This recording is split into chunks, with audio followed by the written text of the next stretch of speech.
My parents once forced me to hand over my gaming laptop to my sister. Now, I'm making them hand over their house, to her. I'm 16 years old, and my younger sister is 14. But before I explain what just happened, I need to take you all the way back, because what led to this moment started a long time ago. Almost my entire life has been shaped by what my parents did for, and because of, my sister. When she was 6, she was diagnosed with a rare and aggressive form of leukemia. It hit the family hard. At the time, I didn't fully understand what cancer meant. I just knew she was always at the hospital, got tired quickly, and my parents were constantly scared. Over time, her treatments became our whole reality. For years, everything revolved around her medical appointments, her chemo sessions, her moods, her pain, her every need and desire. And honestly, I understood why. It was life or death. My parents were doing everything they could to keep her alive.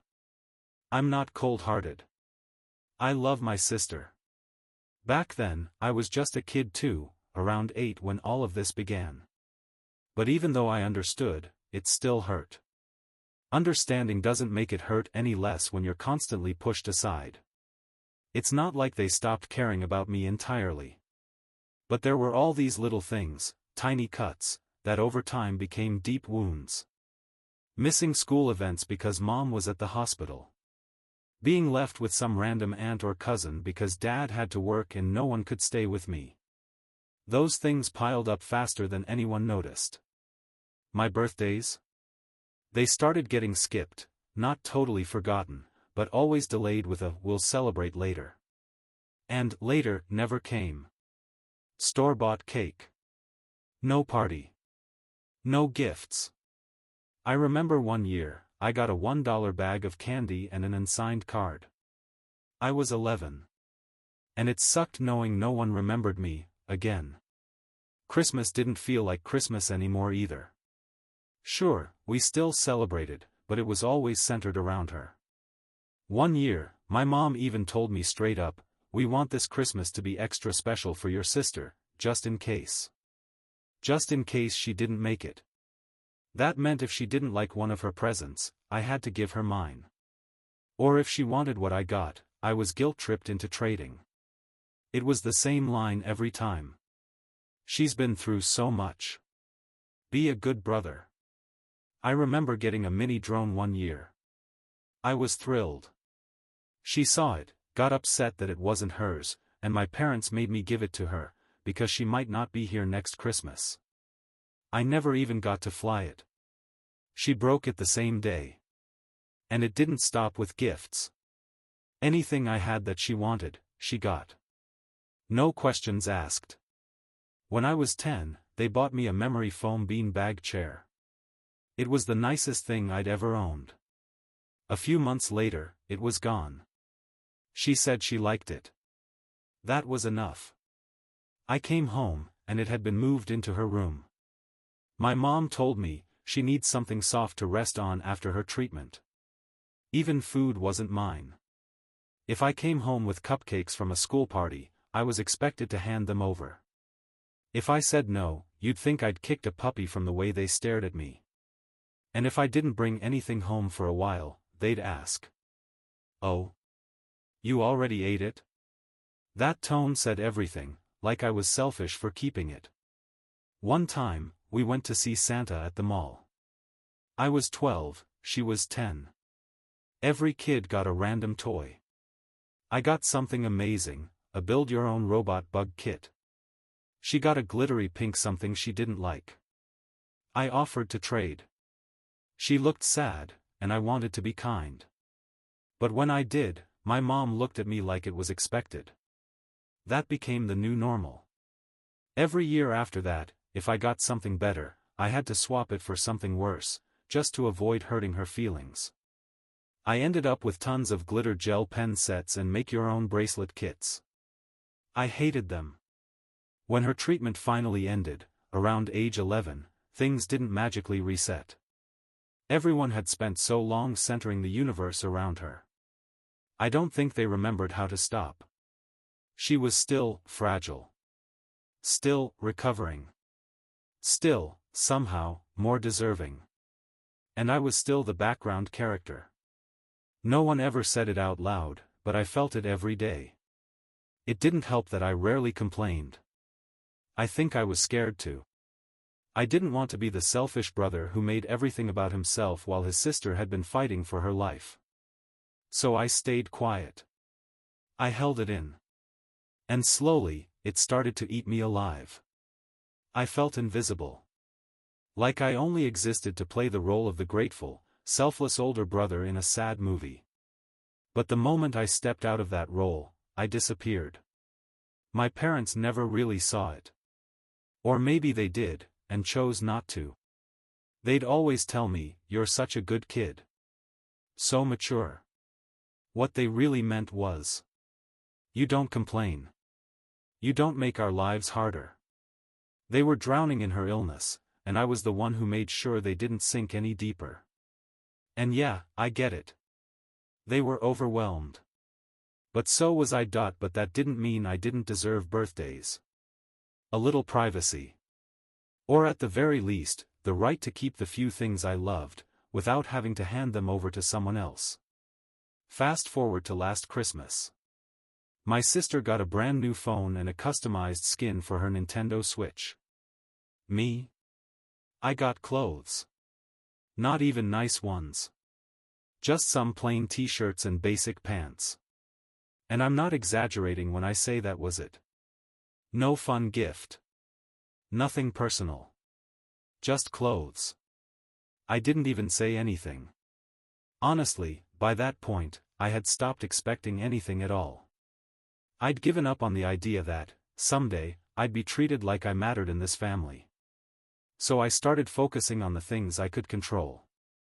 I got a part-time job over the summer. At first, just a few hours a week. Then more, because I started to like having my own money. I saved every cent. No candy. No video games. No impulse buys. Because I had a goal.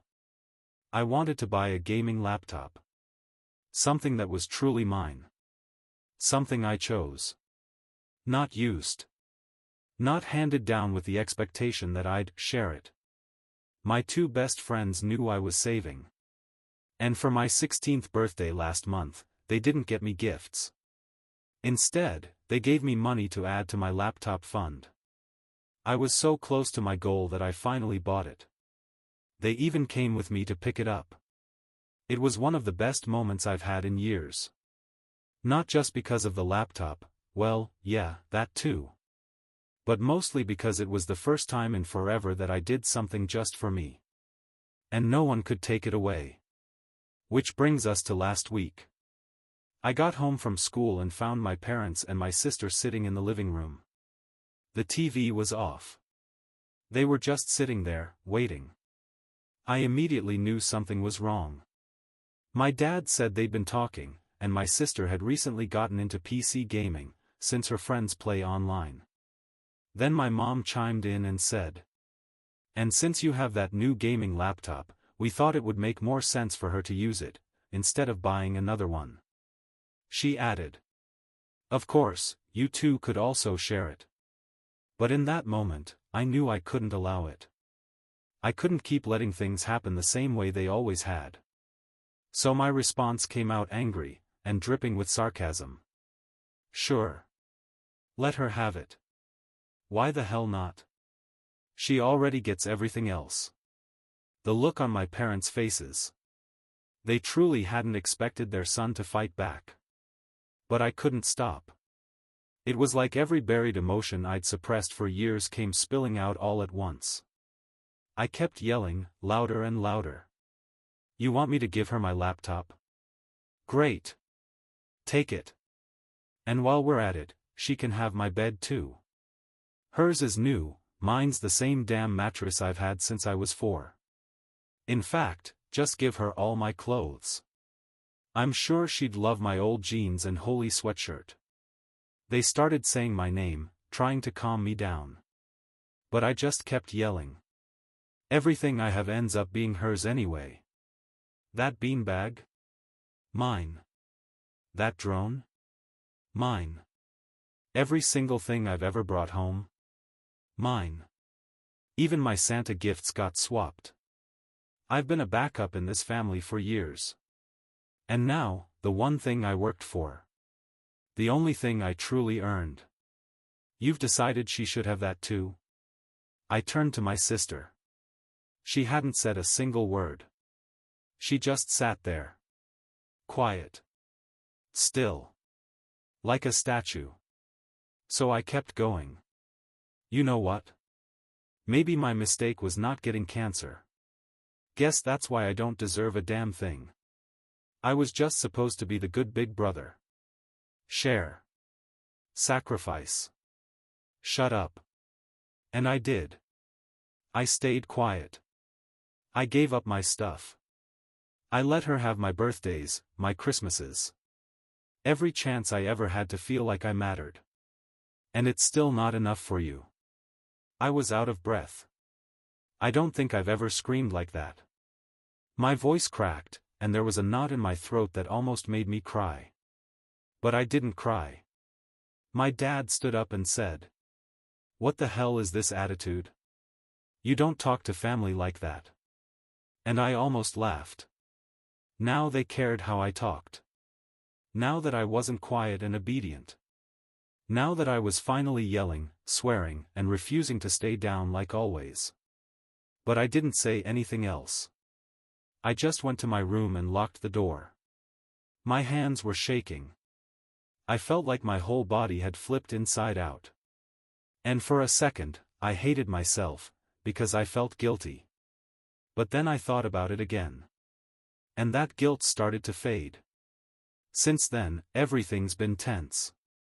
My parents barely speak to me, except when it's about chores or dinner. There's this coldness in the house now, like they don't even know what to do with me. I overheard my mom say to my dad, "He's changed. He's not the same boy anymore." And no, I'm not. They wanted me to keep accepting everything like it was normal. And to be okay with how they've treated me my whole life. My sister still hasn't said anything about what happened. She doesn't seem angry. Or sorry. Just distant, like she either doesn't understand what happened. Or she doesn't care enough to ask. I still have my laptop. They didn't take it away. They didn't try to guilt-trip me again, not after that explosion. Maybe now they're afraid to push me too far. Or maybe they've finally realized I'm not their doormat anymore. I don't know. I've been thinking a lot since then. Whether I was too harsh. Whether yelling was the right thing. Whether I'm just being bitter and selfish, like I'm sure they think I am. But I always come back to one question. If I didn't stand up for myself in that moment, then when was I ever going to? Update 1. So much has happened since I first posted that I didn't want to forget to say thank you. Some of the things people commented were the best words anyone had ever said to me, family included. Honestly, the people here treated me more like a human being than my own parents ever did. A lot of you told me to prepare for consequences. And, yeah. You were right. My mom ended up coming into my room one night to talk. Which basically meant claiming back what they believed still belonged to them. At first, she acted calm, like she wanted to have a conversation. But it didn't take long for it to spiral into guilt trips wrapped in soft voices. She told me she understood why I was upset. But that I needed to think about more than just myself. "We're a family," she said. "Sometimes, we all have to make sacrifices, especially when money is tight." She reminded me that they couldn't afford another gaming laptop. That my sister just wanted to play with her friends. And wouldn't it be nice if I could share? Then came the part one hate the most. She added, "You've always been the mature one." I hate that phrase with everything in me.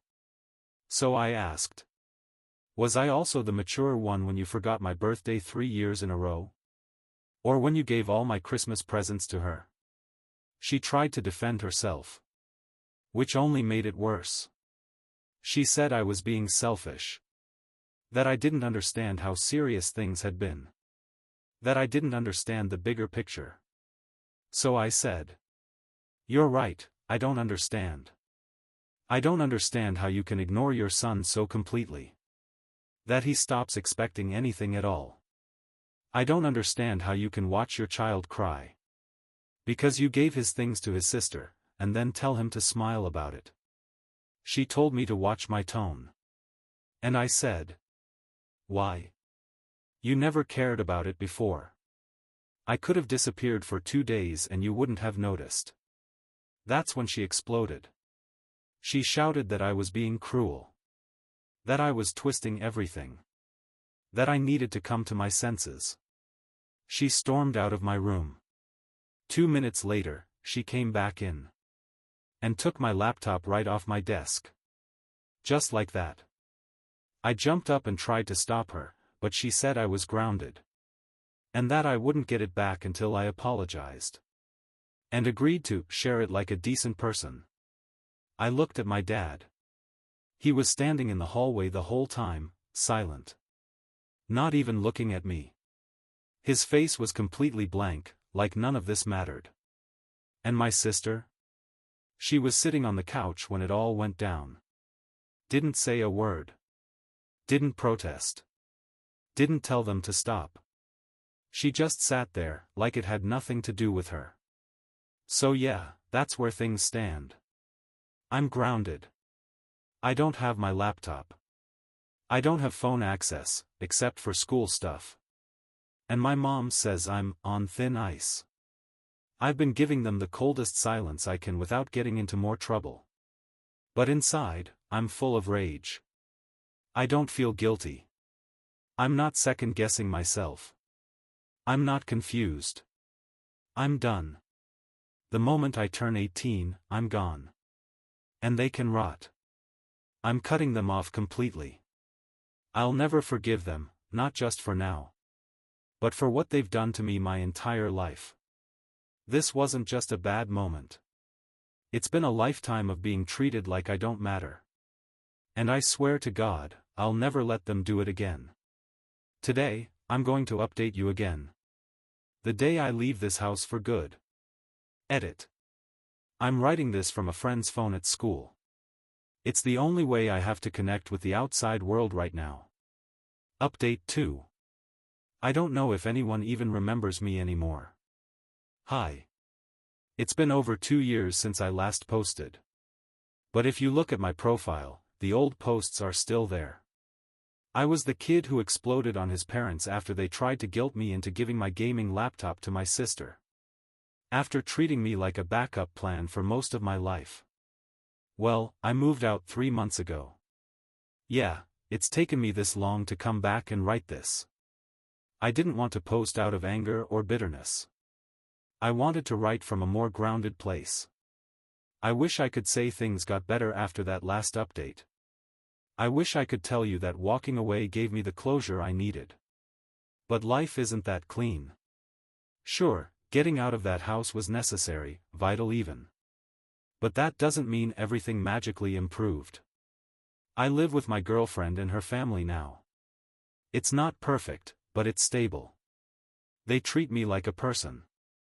They ask me how I'm doing. They don't call me selfish for having boundaries or opinions. I contribute with the money I saved, and I'm working part-time while I finish school. I'm hoping to graduate soon, find a full-time job, and eventually get a place of my own. I haven't spoken to my parents since I left. I don't want to. I'm not constantly angry at them. I don't sit around wishing they'd burn in hell or anything like that. I just don't want them in my life. They didn't just make mistakes. They chose again and again to treat me like I didn't matter. And those choices left scars that I'm still working through. As for my sister, we talk sometimes. Not often. Maybe once every couple of weeks. We're not close. I don't think we ever really had the chance to be. I don't hate her. Honestly, I never really did. She was a kid too, caught in the middle of a mess she didn't create. She was just surviving in a different way. But we're both out now. And we're both trying to live lives that belong to us, not shaped by guilt or lies. Update 3. It's been about 5 years since my last Reddit post. And I think my first one was around 7 years ago. I was 15 or 16 when I wrote that first update. I remember because it was when I finally bought my gaming laptop. So much time has passed since then that I barely remember all the details. And when I think about that laptop now, I realize there's probably not a single modern game I could run on something like that anymore. It's funny, in a way, that everything blew up over a device that today would be considered obsolete. Or at least, almost useless. But back then, it wasn't just about the laptop. It was about everything it represented: independence, effort, boundaries, identity. And as outdated as that machine might be now, it was the beginning of something real for me. It was the first time I stood up and said, "No. This is mine. And I don't owe you more of myself." That laptop was the first crack in the wall they had built around me. The first time I made them realize I was no longer their scapegoat or emotional punching bag. It helped me break away. And for that, even if the laptop itself is long gone, I'll never forget what it gave me. Looking back, I still feel some of the hurt. Some wounds never fully heal. But I'm doing better now. I have my own apartment. It's small, but it's mine. I pay rent with the job I worked hard to get. I choose what goes in the fridge. I choose who gets to walk through my door. My girlfriend, now fiancée, is still with me. She believed in me before I believed in myself. And her family, well, they never replaced the one I lost. But they showed me what kindness can look like. I haven't spoken to my parents in years. They tried to reach out once. It was a short, cold message. Something like, "Hope you're well." No apology. No ownership. I didn't reply. There's nothing left to say. My sister and I? We're okay. She's in therapy, she has a job, and she's learning to live for herself now. We're not close, but we're both finally free. So if anyone out there is reading this, maybe feeling invisible, like you don't matter, like your family only sees you when they need something, I'm not going to tell you it gets better right away. But I will tell you this. You matter. And one day, you'll build a life where you never have to ask for proof of that again. Thank you to everyone who supported me, who read my story, who reminded me I wasn't crazy or selfish or broken. You helped me survive.